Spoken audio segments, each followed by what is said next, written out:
Hey, it's Osman with House Einstein with an analysis of what's happening in Boulder real estate and whether we are headed for a fall due to the coronavirus and the lockdown that's happening in Boulder real estate.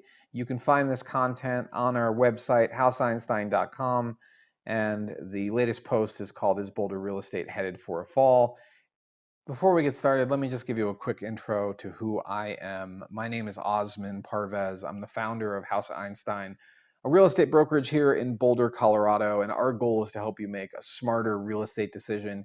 You can find my bio on the website under Why Us, and then just click the link for me, and my LinkedIn is there, and you can learn a little bit about me and my background. It's not your typical realtor background. I've got experience in financial analysis and due diligence, and you can read all about that on the website. But let me focus on the newest post. Is Boulder real estate headed for a fall? So this analysis is on the blog. It's based on the full inventory that exists today in the city of Boulder of homes for sale, as well as sales over the last 12 months.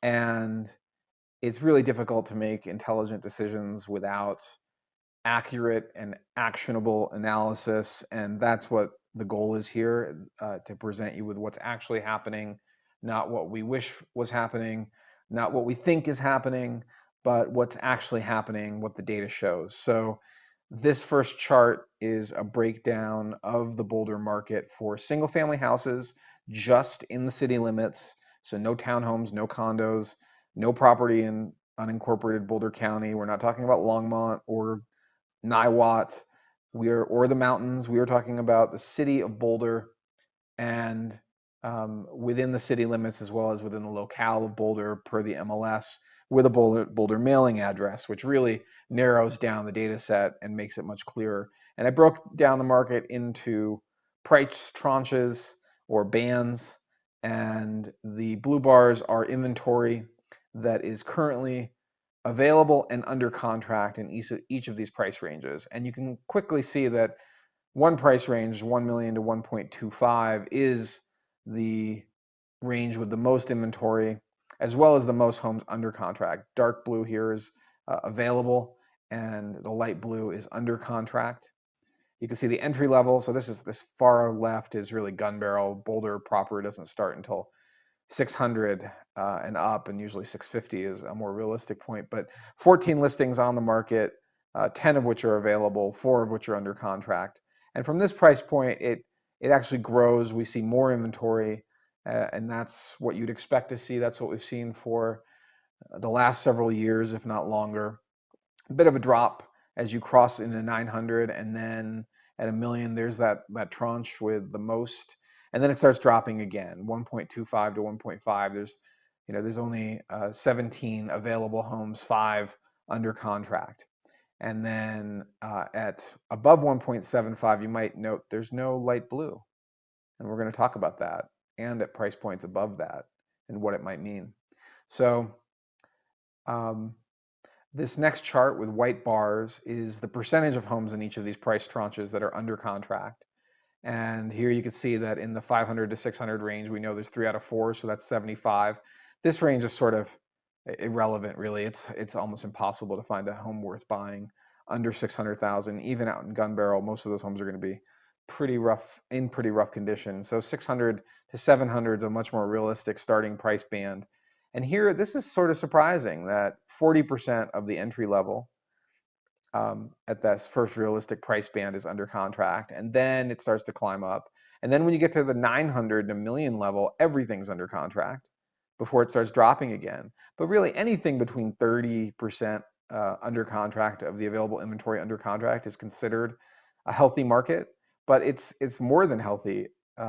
It's definitely a seller's market at certain price ranges until you get to 1.75, and then it turns off. So there's a tiny fraction of available inventory that is now under contract at this upper end of the market. And what does that mean for the future? We'll keep talking about it. But this is a good analysis for the city of Boulder if you're shopping to get a sense of what sort of availability is in the market right now by price range. Currently 166 homes under 2 million.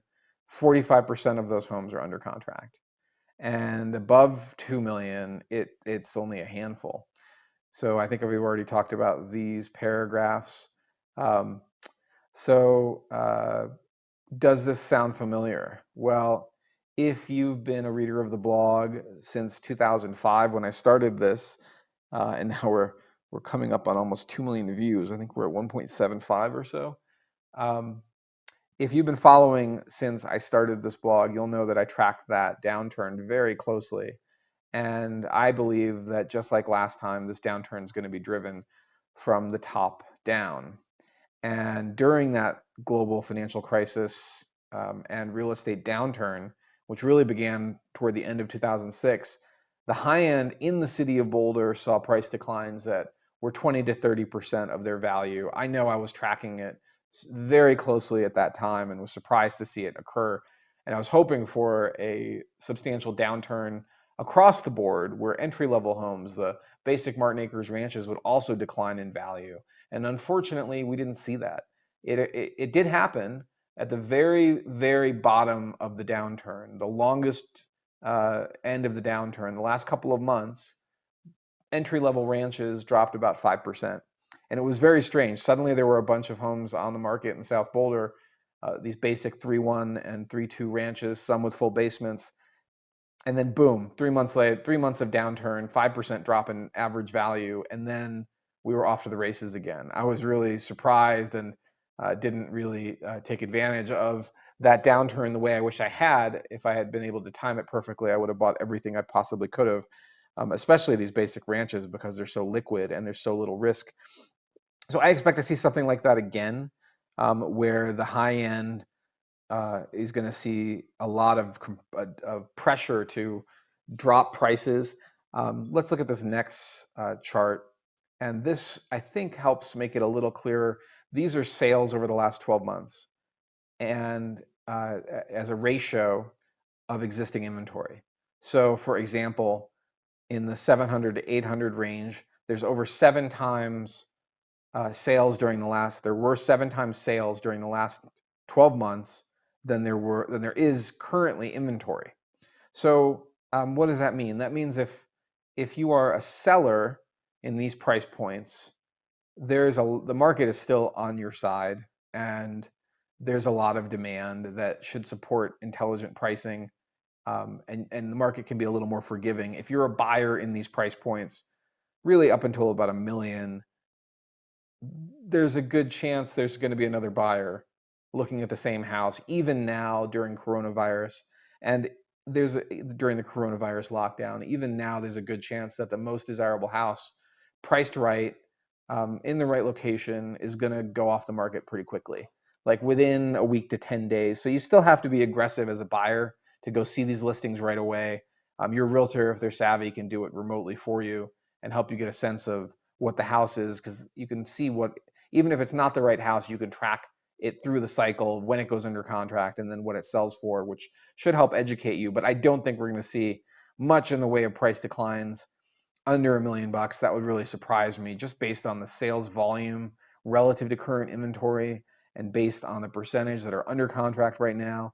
But above $1 million, it starts to get a little softer. You've got a little bit more leverage, and then above $2 million, there's 2 times current inventory in terms of sales that occurred during the last 12 months. So it may be easier to look at in a table format. So if you look at this table, which is a simpler, it's all the data from the charts above.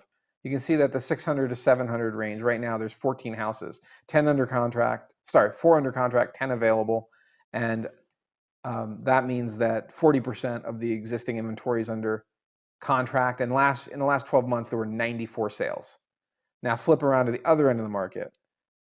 48 listings above 2 million are available. 2 are under contract. So 4% of the existing inventory under contract. 4% of the existing inventory above 2 million is under contract. And there were 101 sales last year in this price tranche. I mean, that should tell you right away there's weakness at the upper end of the market. There are sellers who have brought their houses to market, and they are sitting. There's only 2 of those out of 50 that found buyers. And I bet you those buyers are probably wondering if they're making the right move, because there could be price drops coming. But how long will it take for those price drops to get here? Will they get here? Does that outweigh getting the right house and potentially paying a premium? Our advice to sellers is that you should price ahead of the curve.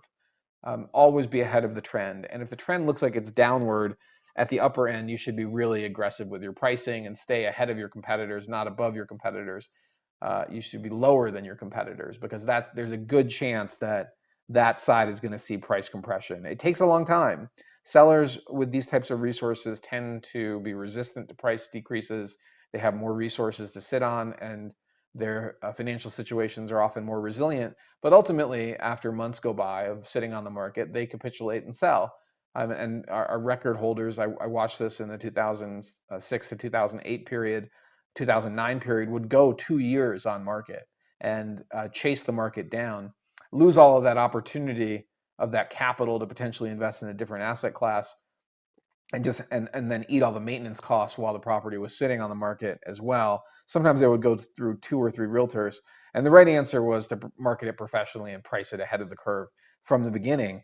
But no one really wants to hear that, especially when you have some of your competitors in the real estate world saying, no, the market's great and your home is absolutely the best thing since sliced bread. We should be able to sell it at a premium. And that's not always the case, especially in the upper end of the market. You have to be really aggressive now. I would not be waiting to see if you're thinking about listing your home in this tranche. But if you're in this price tranche or price band, 600 to a million, the market's more forgiving, and in some cases more than 50% of the market's under contract right now. And there's plenty of depth of buyers. There's 94 sales in the 900 to million range in the last 12 months, 137 sales in the 700 to 800 range. So when you have that type of market activity, the market's more forgiving, but you should still be very judicious in how you price your home, who you choose to market it, who you choose to handle negotiations. And if you're a buyer above 2, boy, you have leverage. And the only way to really exercise that leverage is to walk away from a deal that does not make sense. So it's tough to not fall in love. Some of these homes are absolutely stellar, and when you weigh that against the potential for a 20% market decline, that should give you pause. And I think that the right approach is probably to take your time at the upper end of the market, see lots of inventory, but don't feel compelled to make an offer. And if you make an offer, don't feel any pressure to write a 4 asking price offer unless you're convinced that the value is truly there. And at the high end, analysis of the valuation gets way more complex than these basic entry level houses or even mid market houses, because there's so many factors that go into their valuation. But that's this analysis. I hope you've enjoyed it. You can find me at Osman at House Einstein. You can also subscribe to our fresh listings. Fresh listings are when we go through the market, usually weekly, and point out what we think are the best listings that have just hit the market and talk about what the pros and cons of them are. We can't put that on the blog publicly. You have to subscribe to get that content. And that's because we are being critical of active listings. And the only way to be critical of active listings is to do so privately, treat you like a prospective client, and share our thoughts with you about new listings that hit the market usually every week. And that's right here at the bottom of this blog post where you can subscribe. So thanks so much for joining me. I'm Osman with House Einstein. I hope you've enjoyed this analysis, and I hope, more importantly, that you and your family members are safe, and that you survive and thrive after this coronavirus epidemic is over. Please take care of yourself, and thanks again for joining me.